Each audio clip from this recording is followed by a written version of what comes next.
तर मुंबईत मुख्यमंत्र्यांच्या हस्ते प्रभू श्रीरामांचं पूजन करण्यात येतंय। संजोग देवस्थान प्राणप्रतिष्ठा लोकार्पण सोहळा आहे। मुंबईत मानखुर्द येथे फडणवीसांच्या हस्ते श्रीराम पूजन करण्यात आलं आणि प्रभू श्रीरामाच्या आदर्शांवर वाटचाल करायची असं यावेळी मुख्यमंत्री देवेंद्र फडणवीस म्हणाले।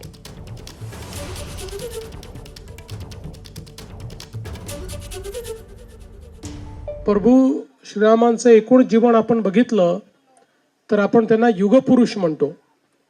एक युग हे प्रवर्तित करण्याचं काम हे त्यांनी केलेलं आहे।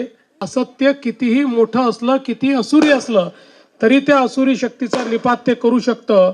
अशा प्रकारचा या संपूर्ण रामायणाच्या माध्यमातून प्रभू श्रीरामांनी आम्हाला धडा दिलेला आहे। प्रभू श्रीरामांना एवढाच आशीर्वाद मागूया की आम्हाला सगळ्यांना योग्य मार्गाने चालण्याचा आशीर्वाद प्रभू श्रीरामांनी द्यावा।